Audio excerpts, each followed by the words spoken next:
And I want to talk a little bit about that healing process. So once you went to the doctor, you were medically treated, that recovery process initially had a lot of progress. What was that progress like after the first few weeks, the first month, and going forward? I just remember being myself again. I just remember being like, oh, wow.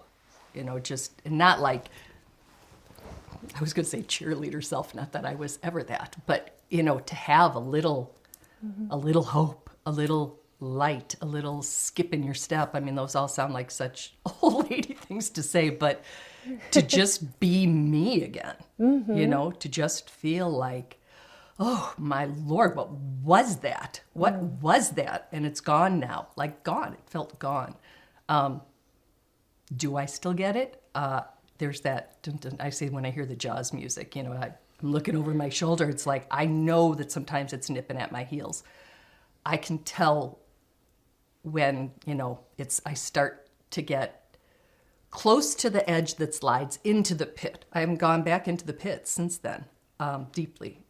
And I think it's knowing your early warning signs and heeding them, saying, oh, I know where this can lead, and never again.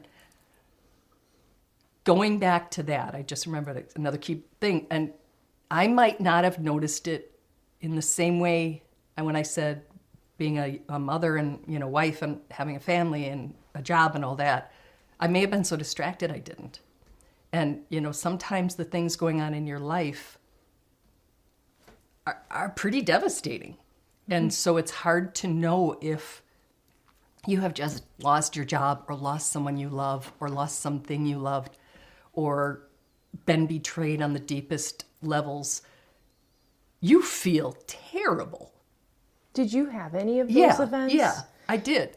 And so how do you untangle that ball, right? So I think that now I would just say, oh, I'm starting to feel those now familiar feelings. I am going to do something, more therapy, more sleep, more all the things that work for me. Then I didn't have those supports in place, and life circumstances were difficult. And so I think it sort of created almost a vacuum that helped suck me into the hole. I don't blame, you don't get divorced and have depression, but the process of that can certainly contribute to you being in a place where it's almost a susceptibility in my mind. So what are your symptoms now? Like if you felt these symptoms, you would know it's not just the situation I'm in. This isn't just a tough day. These are my symptoms coming back. I haven't had them bad in a while. One, I'm not a aggressive driver. I don't flip people off on the road and such.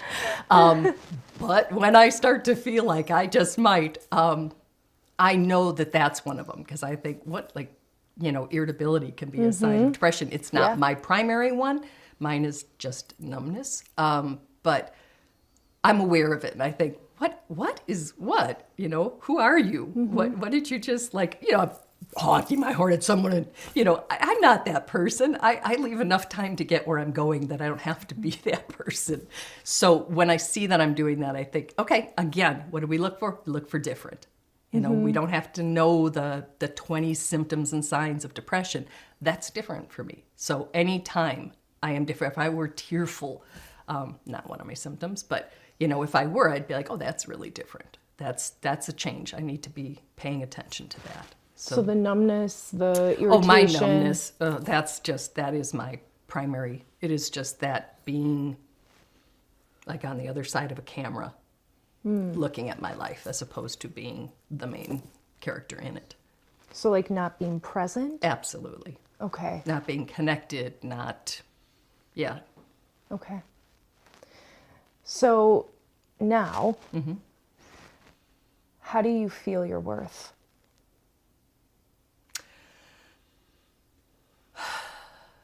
I'm trying to answer that without getting into my work all the time, but I can no longer believe that I am worthless because the work I do is not, and it would not continue without me.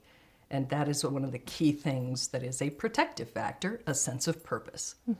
And I have a very strong sense of purpose now, and that helps me immensely. And it lets me know that I have worth too. Now, that's external. Do I know it just internally? I do. You know, I have 2 children I love more than life itself. I don't have any issues with myself. It's not like, oh, I'm a bad person, or I should be this, or I should be that, or I should be earning this, or I should have this kind of house. I don't do that to myself. I am comfortable with who I am.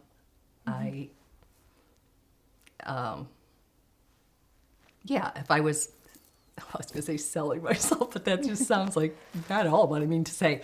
You know, as a product, I can endorse myself, right? You know, I can say this is a good product. This is a person who tries. This is a person who is good. This is a person who is kind. This is a person who has, you know, principles and lives by them.